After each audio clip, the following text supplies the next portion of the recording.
We're about 24 hours removed from the Florida Panthers getting swept in round 2 against the Tampa Bay Lightning. But right now, offseason work begins for this team in order to get to the place that they want to be.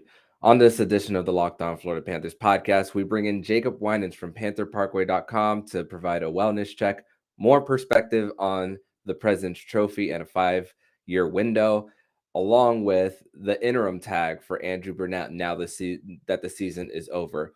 All on today's episode of the Locked On Florida Panthers podcast.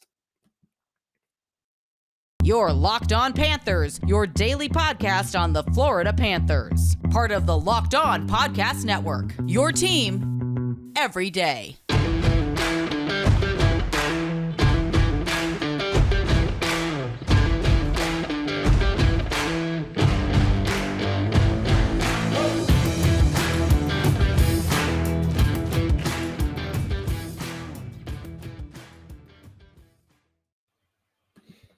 And welcome to this Wednesday, May 25th edition of the Locked On Florida Panthers podcast, part of the Locked On Podcast Network. We're your team every day. Thank you for making the Locked On Florida Panthers podcast your first listen of the day. I'm Armando Velez from PantherParkway.com, and you can follow me on Twitter at MonoMan12. Follow the show account on Twitter at LO_FLA Panthers. And thank you for making the Locked On Florida Panthers podcast your first listen of the day. Don't forget to also subscribe to Locked On NHL and the Crosscheck NHL show with Andrew Berkshire and Mary Clark, who will be covering all the postseason activities around the National Hockey League. So, Cats fans, like I said at the top, just about 24 hours removed from the Florida Panthers getting swept in round 2 against the Tampa Bay Lightning, though it still stings that the offense just flat out disappeared for the Florida Panthers in round 2, even though they even struggled in round 1 at times. Doesn't change the fact that this season was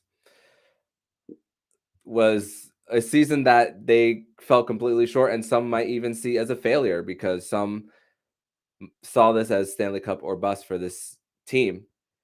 But the fact is, if you are any part of the Florida Panthers, part of their front office, there's this term that I want to use.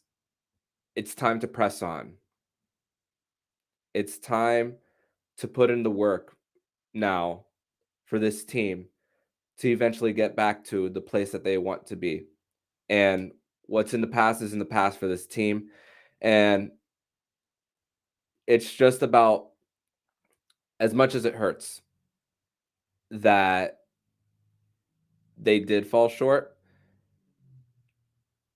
hockey players and athletes are thought to have a short memory for things whenever things don't go your way.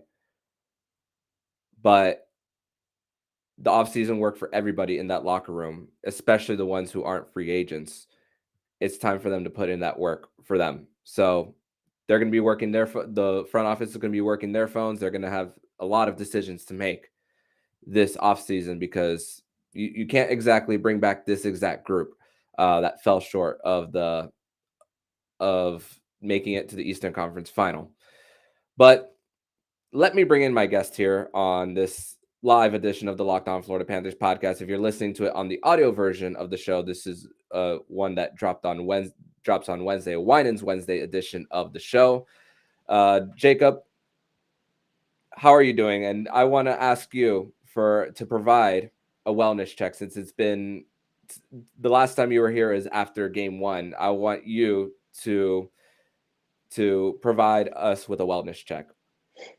Yeah, I mean, to be completely honest with you, I fully expected to be gearing up for a game 5 when we did this episode, and looking at a series that was likely somewhere around 2-2. That's really what I anticipated where we would be at this point. It's disappointing. Obviously, there's things we can talk about that are positive. There's definitely plenty of negatives, but just we're only 24 hours removed, not even, and right now it just sucks. I mean, this team was so stacked, so deep in so many positions, and I really felt like this was the year that they could have gotten the job done. Anytime you lose in the playoffs, it hurts. But to lose to the same team as last year, your biggest rival, Yes. And to fall flat the way they did, it's unfortunate, especially after their performance last night. They did everything necessary to win a game. And I feel like if they had played that way the entire series, maybe it's a different story. But it's just unfortunate the way it went down. And if anyone watching or listening who's a fan of The Office, I'm just I got my little bit of a Michael Scott right now. I'm dead inside. So that's where we're at. Yeah, and it's crazy. Like I was talking about with Dave Lassiter yesterday about expectations for this team, and going back to that is just from 2012 on, when they broke their playoff drought. They were just looking to break their playoff drought at that time. At that time, we were hoping for consistent appearances in the playoffs. We got spotty appearances 2012, 2016, and then now the 3 straight appearances currently. Now, at the time was, let's win a first round series. They got the first round series now. So it's climbing the ladder slowly but surely for this team. And of course, we all wanted more in this season, in a season that was the best regular season in Florida Panthers history. That, they came up short, and this is hard. This is they say, why do you think that many analysts, even outside of hockey, say the Stanley Cup is the hardest trophy to win in sports? And, it doesn't take away from the season that the Panthers had. But of course, there is some criticisms that deserve to go their way. The superstars disappeared in the playoffs. That's a given. The goaltending did everything that he can in order to keep this in the series. Outcoached in this one by a better coach, an experienced coach.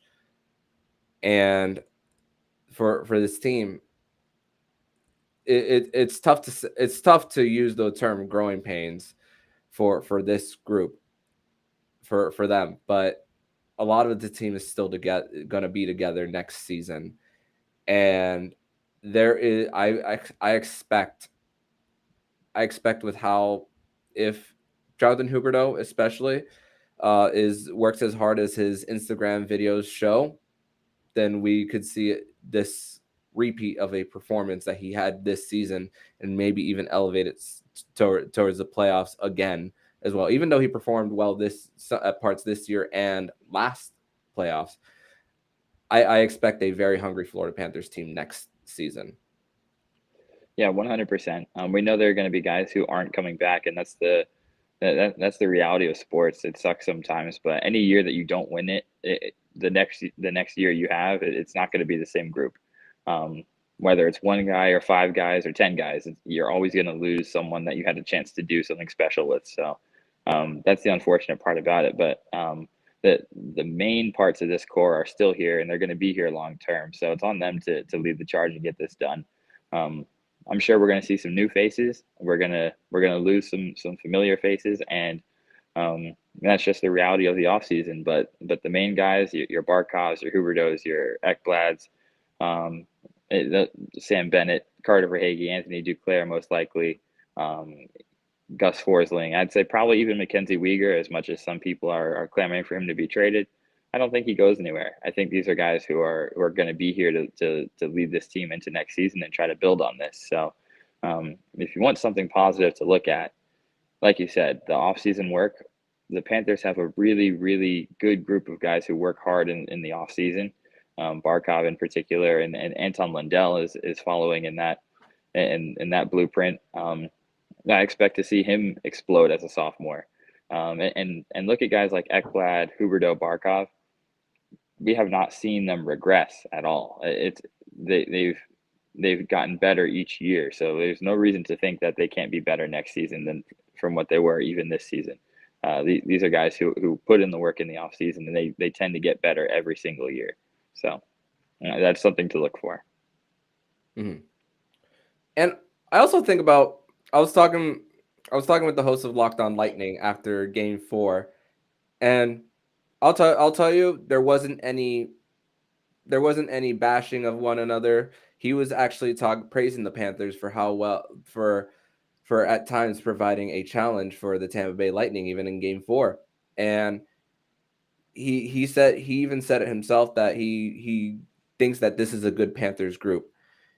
And we spoke a lot of people might speak about President's Trophy for the Panthers, and they used a lot of their energy in getting the President's Trophy into trying to get the home ice advantage. And the difference between Tampa Bay these last 2 years versus 2019, and of course the Panthers this year, is one word: pace. That's really what it comes down to. Resting your bodies in between the season. And of course, we know that Huberdeau was going for the Art Ross race as well until McDavid broke away in before the final 2 games of the season. So what I'm hoping next year for the Panthers is that we see a little bit more of a pace type of team when it comes to their approaches, going to the latter parts of the season, especially after the trade deadline next year. So I'm hoping that there's a little bit more pace, and if they win the President's Trophy again, whatever, go out there and win the cup again. But if they don't, we'll see a little bit more, at least scratches in like around February and March to like get a little bit of rest here and there. Even see Spencer Knight start 3 or 4 games, even if Bobrovsky's playing well next season. It's all about pace, and I want that to be the theme next season for this team. Yeah, for sure. It gets to a point where we're now like 2 years in a row, obviously both freak accidents, but we're 2 years in a row where Aaron Ekblad didn't get to finish the regular season, for example. It really cost him, because come playoff time, he was not at 100%. Maybe not physically, he was fine physically, but his game was not back up to speed. And I don't think it ever really got there until last night. I think last night was his best game in the playoffs. It went up and down the lineup, and I think guys came into the playoffs banged up. You talk about Carter Verhaeghe, who took a few maintenance days before the end of regular season, and everyone's wondering what he's dealing with. And then come playoff time, he's not playing at 100%. And that goes up and down the lineup. Mason Marchment, plenty of people. It gets to a point in regular season where when you know you're going to make it, and even if your seeding is not locked in, when you know you're going to make it, work on good habits instead of trying to just outscore all your problems. Just play the right way when you get to that point in the regular season where you're going to be in the playoffs. So let's change the focus from dominate every game to let's practice the habits that are going to win us games in the playoffs. And I think that's a lesson the Panthers need to learn. Because look at a team like Tampa, they have these stretches during regular season where they may not get the result, they may not win, but they're playing the right way, and come playoff time, they have another gear that they just turn it into. So I'd like to see the Panthers find that a little bit next year. Maybe work on habits more than dominating games and outscoring every issue you possibly have. So there's a little saying, process over results, sometimes during the regular season, and sometimes it might be all about that for each team as they pursue a Stanley Cup. But we're going to transition over to the next segment where we're going to speak about President's Trophy winners who have fallen short but have ended up winning a Stanley Cup in a 5-year window. Because we spoke about Tampa many times in the last few weeks about them falling short. But we're going to talk about more teams prior to Tampa, because there's quite a handful of teams who have been through their fair share of heartbreak and then came out victorious. But first, we're going to talk all about Rock Auto. And with the ever-increasing makes and models, it's now impossible for your local chain auto parts stores to stock all the parts you need. Why endure often pointless or seemingly intimidating questioning and wait while the person behind the counter orders the parts on their computer, choosing the only brand their warehouse happens to carry? You have computers with access to rockauto.com at home and in your pocket. Save time and money when using Rock Auto. Why choose to spend 30, 50, 100% more for the same parts from a chain store or car dealership? Rock Auto is a family business serving do-it-yourselfers for over 20 years. Rock Auto prices are reliably low for every customer. They have everything you need, from brake parts, tail lamps, motor oil, and even new carpet. Go to rockauto.com right now and see all the parts available for your car or truck. Right, Locked On in there. How did you hear about us box? So they know we sent you. Amazing selection, reliably low prices, all the parts your car will ever need. rockauto.com.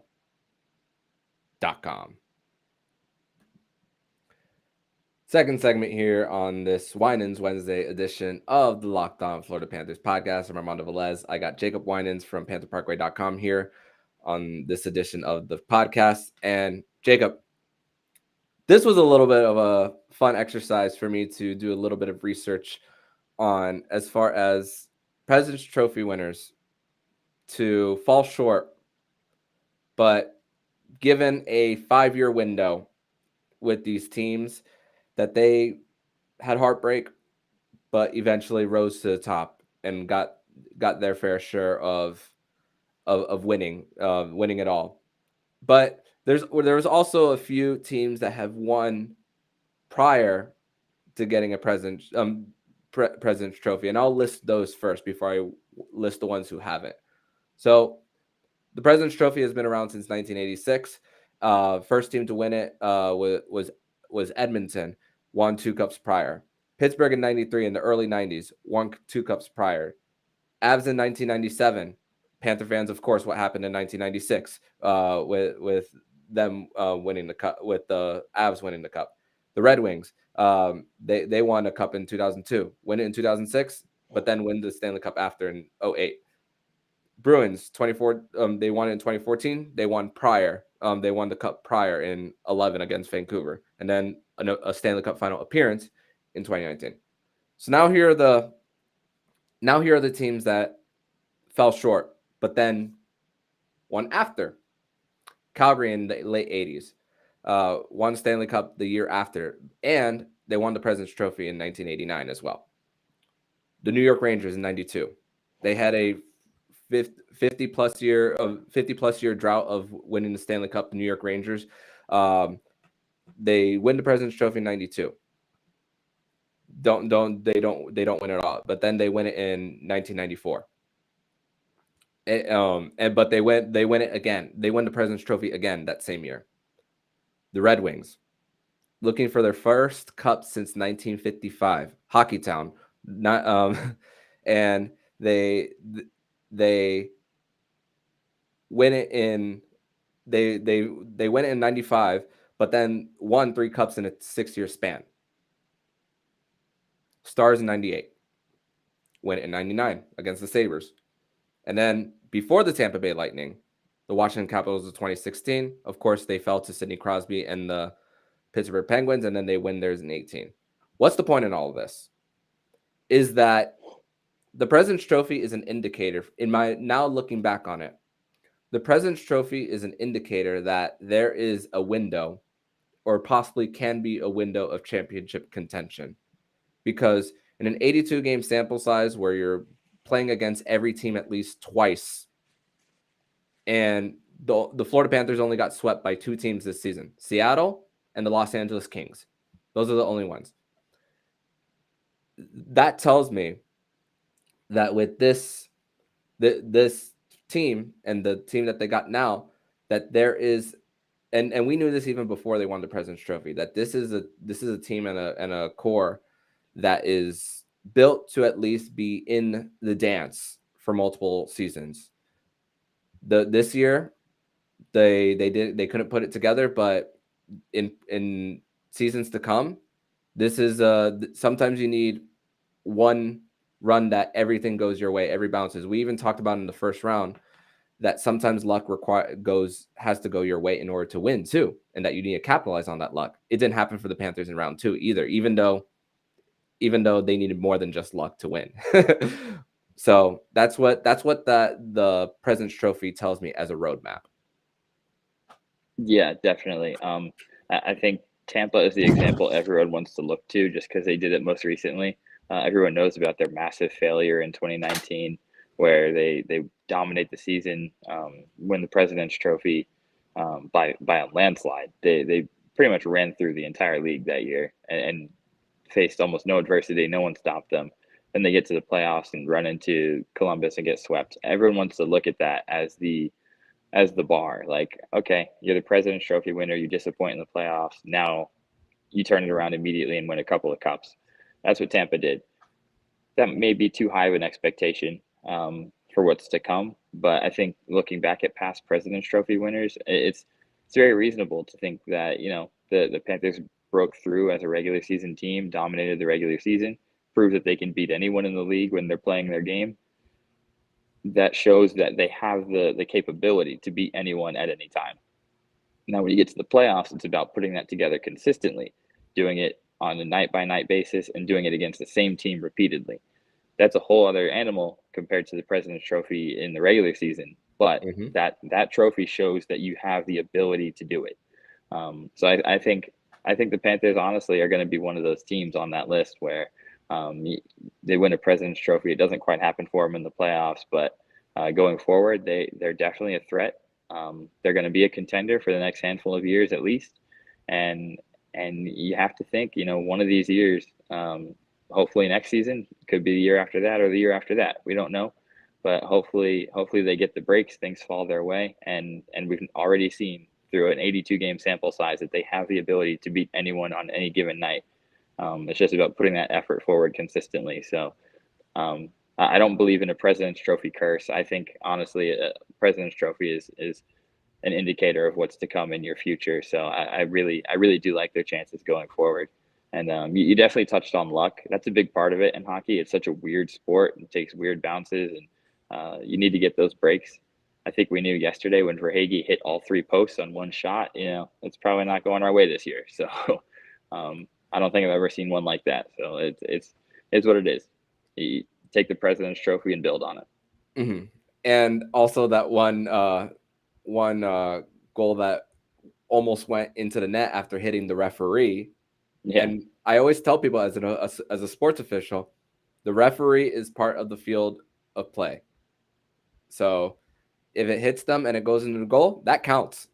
So that the same thing in basketball. If it hits the referee while they're on the court, play on. You continue. So, and then there was one that Hagel saved with his stick, like going right as he backhanded out of the net too. So of course, sometimes you need a little bit of that in a playoff series. So it didn't happen for the Panthers, but also the amount of blocked shots as well for the Lightning that they had. That was what was really the biggest difference of it all. And of course the power play, of course, that's something that's definitely got to be different. Last year it was goaltending and the too many odd man rushes going the other way and staying out of the box. This time it was something else. So you try to fix one issue and translate it over to the next, and then you gotta try to put another put emphasis on one other, and then try to put that into the next season. So a lot of work that this team has to do before October starts. Well, even early October or late September for training camp and all that stuff. But let's transition over to the third and final segment, where we're going to talk about the reasoning and the philosophy behind not removing the interim tag from Andrew Brunette prior to the season ending, and the decision that Bill Zito has on his hands. So we're going to talk about that more on this live edition of the Locked On Florida Panthers podcast. Third and final segment here on the Locked On Florida Panthers podcast. I'm Armando Velez. I got Jacob Winans here from PantherParkway.com on this Winans Wednesday edition of the show. So, Jacob, we discussed this months ago about not removing the interim tag from Andrew Brunette. And I was in agreement then about not removing it. And I'm still in agreement now for the Panthers not making the move to remove it. They have options on their hands now. Even though this is a learning experience for Bruno, I will say, what do I think will end up happening? If I had a crystal ball, I think Andrew Brunette stays as the coach of the Florida Panthers. I do believe that he does because the players like him and he relates well. It was the same system that was brought up from the most recent head coach here in Joe Quenneville. And honestly, I've seen a lot of Coach Quenneville talk on the timeline about bringing him back. That's not happening. No. That I highly, highly, highly doubt that. I don't know if the Panthers want that smoke from bringing him back. But I think that he does end up being the coach of this team next season. He does get another crack at it. I don't think it's going to end up being like a Dominic Ducharme situation in Montreal, because let's put some context into it. Montreal lost a lot of their pieces from their Stanley Cup run last year. The Florida Panthers are not losing too many pieces in there, unless Bill Zito decides to trade them for cap room, which we'll get more, that's another conversation for another day. But you do have options, Jacob. Of course, we spoke about Barry Trotz, who's now has so many choices in front of him. But it's good to have the option there for if you're Bill Zito, if you really truly believe that another coach is going to bring the best out of this group. Yeah, for sure. My personal feeling, I think Andrew Brunette is going to be the head coach next year. He was very critical of himself and some of his decision making, and I think that shows signs of growth. I think if he is going to be the head coach, he's going to have to hire a special teams coordinator. That was his job under Coach Q. Brunette was the special teams coach, and he handled both duties as head coach and special teams. I think if he's going to be the head coach, he's going to have to delegate that responsibility. Especially after the performance they put out in the playoffs. It wasn't just the power play that was bad. It was the penalty kill as well. Mm-hmm. Now, obviously, Washington and Tampa are not two power plays you want to face too often, but the penalty kill 2 years in a row was just not good enough in the postseason.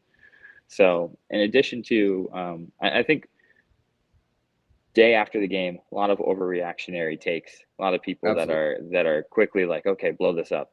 We saw this with Tampa. Everyone wanted them to fire Cooper. They wanted Kucherov traded. They wanted Stamkos to be stripped of his captaincy. These are the things that happen the day after a loss. But if you take a step back and look at it, this core is I really do believe this core is going to get it done. They have to be supplemented with the right people. The coaching staff has to be correct. I think Brunette has what it takes to lead this team, but he's not going to have a very long leash. I think he gets next year, and if he doesn't get it done next year, he could be shown the door. Mm-hmm. But yeah, I mean, Barry Trotz is great, but if look at Barry Trotz and not just his resume, but look at his style of play. It would be a pretty big adjustment year for this roster to adapt to a Barry Trotz system. Is that a risk you want to take? Do you want to let them continue to grow in the same system they've been working on, and just retool things on special teams and just get more out of the superstars come playoff time? I think these are the questions you have to ask, but I don't think you can jump to the conclusion of Brunette had a bad playoffs, fire him. I really don't know. But another thing, are we even sure Brunette wants to be the head coach next year? He said he would talk it over with his family and things like that, but we really don't know. So these are questions we want to get answers to immediately, but we're going to have to kind of wait and see and play the patient game. But as far as what this core needs, I don't think drastic changes behind the bench is the answer, and I definitely don't think trading away key pieces of this team is what we need going forward. Maybe get some special team specialists, some penalty killers, some power play guys who have that playoff experience. You do that, you get the right coaches behind the bench as assistants to Brunette, and we're rolling. So I think we just need to settle down a little bit on the drastic takes. Yeah, and for Andrew Brunette, let's look at Marty St. Louis in Montreal. That there was speculation on whether he would come back for the Canadiens. They played a lot better in the second half of their season, and it ended up that he was going to stay, and he said, "Oh, I was always going to stay this whole time." And I was just he was keeping the people on their toes over there, of course. But of course, when you have time, when your season is over by the midway point, you have time to think about it when you know your season's over. So the Panthers, let's think about it like this. They had a whole new series on Tuesday, just last Tuesday, and within 6 days, their season's over just like that. So that's kind of a different processing that management has versus what Montreal had. But with that being said, for Bruno, I think when you fall short after you think that you had, when you look in the mirror and know that you fell short, you as a coach, of course, I don't know what's going on in Andrew Brunette's head. As a coach, you want to come back and do it even better the next go round. And also, I think about it like this: there are 32 of these jobs. If he's offered, I don't know why you would turn it down for Bruno. But of course, the responsibility is ultimately in Bill Zito's hands to even offer that in the first place. So Bill Zito speaks very highly of this group, just at least in the public eye. But of course, we don't know what his frustrations are behind closed doors. But I also think Bill Zito is already starting to get to work, trying to figure out the cap situation, looking at it and seeing what kind of pieces that the Florida Panthers could bring, and maybe even try to facilitate a trade that frees up cap room for maybe a 1-year deal of Claude Giroux, maybe to run it back again if you believe that you can fit him in. He wanted to come to Florida. I know he's linked to Ottawa to sign there for like a 3-year deal that a lot of national writers are saying, but that you never say never. I don't think Bill Zito is going to shut that door completely. No way in hell he can. He traded quite a bit for him. So that's also an example of what Bill Zito could be facilitating as well. So I think Bill Zito's getting to work immediately, and I think he's of course this hurts, but I think that when it comes to the long term of trying to get to the mountaintop, he's already doing. I think he's already there in trying to get the work done. Yeah, definitely. As far as the coaching stuff goes, I think you hit it right on the head with. I've seen a lot of people clamoring to have Q return. The Panthers have worked really hard the past year and a half, 2 years to really build themselves into relevancy. I don't see them taking that dive to bring Q back and have that stain on that will be on the franchise in the public eye at least. So I think we need to remove that possibility. Now, as far as Zito getting right to work with the roster, I don't think we're going to see a ton of drastic moves. I think, like you said, some cap clearing trades absolutely possible. You obviously can't keep everybody, so we're going to see who he prioritizes as far as re-signing people. Marchman is high on that list, as is Claude Giroux, if the possibility is there. The discussion I'm sure will be had with Giroux about, we can't offer you what you could get somewhere else, but if you want to be on a winner, if you want to run it back with this group and contend, maybe you take a veterans discount. And Mark Giordano, it comes to mind right away. Mm-hmm. He did the same thing in Toronto. I could see Claude Giroux being unselfish and doing something similar, maybe not that low of a cap hit, but if we get it to a number where we can fit him in and he wants to run it back and his family likes it here, then absolutely you pull the trigger on that. Zito is going to make these decisions and they're coming, so we just have to be patient. But first things first is seeing who he prioritizes as far as keeping this group together, and then you move to what can we add to this and how do we do it within the budget. And that's what you have Zito for. He's a fantastic GM. He's done very well with bargain signings, and as a contender, you need those. You need the guys who come in and produce on low cap hits. So we will see what he has planned for that. And I just want to add something as far as this core goes. We've talked most of this show even about the lessons you learn from losses and the things you take from a series that you lost and the disappointment of losing. I think the biggest lesson the Panthers take from this is they now, for the first time in many of their careers, know what it feels like to win a series. They won a series, and I guarantee they want that feeling again, and they want to do that consistently every year. So I think that's the biggest lesson, is they know what it takes to win a series, and they know what it feels like to win one for the first time in their lives. They were on the positive side of that handshake line, and that's something that they're going to be thinking about all summer going forward. And I think that only motivates you going into the next year. That that winning. Sometimes you and being on the opposite side, sometimes it creates more of that hunger for a group, and that's what we hope for the Panthers. And looking up before we sign off here, looking up Claude Giroux's cap hit from what it was for the Panthers. The Panthers retained 50% of his salary, whatever 4.1 times 2. So he was making around 8.3 million in his contract with the Philadelphia Flyers. So what's the cap hit that Claude Giroux is going to look for? Mason Marchment, I think it's a really high possibility that this is the last time we've seen Mason Marchment in a Florida Panthers uniform, because he's late 20s, early 30s, trying to get some financial security for his family. Claude Giroux already has that for him. But of course, who am I to tell someone else what to do with their money too? So if Claude Giroux wants to get a payday and go somewhere else, I can't necessarily blame him for it. I'm not gonna be mad at him for it. So if he thinks that he's secure for life, and he thinks that he could play for a winner and take a little bit, then they can make it work. So that's what we're hoping. And there's going to need to be a trade for sure to clear it. So, and we'll be, of course, discussing that more throughout the offseason here on Locked On Panthers on these Winans Wednesday, and of course Fairbanks Fridays as well, along with the rest of the week. But Jacob, I want to thank you for joining on this live edition of the Locked On Florida Panthers podcast. Tell everybody where they can find you online. Yeah, definitely. You can find me on Twitter at Jacob Winans 8. I'm very active on there. A little bit doom and gloom up there the past day or so, but we'll get through that together.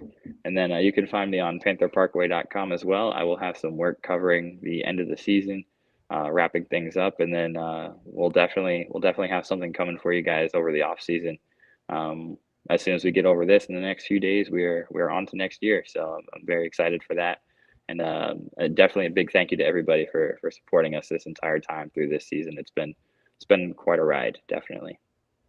Absolutely. And thank you as well for always coming on and enjoying the ride with me as well. So, and thank you everyone for the listeners for always joining. But Jacob, I will see you next Wednesday, and thank you as always for joining.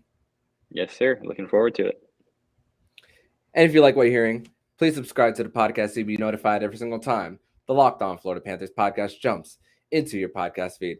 Make sure to subscribe to Locked On Fantasy Hockey and the Crosscheck NHL show with Andrew Berkshire and Mary Clark. They'll be covering all the postseason activities around the National Hockey League. Thank you for making the Locked On Florida Panthers podcast your first listen of the day. And for your second listen of the day, make sure you listen to today's episode of Locked On NHL.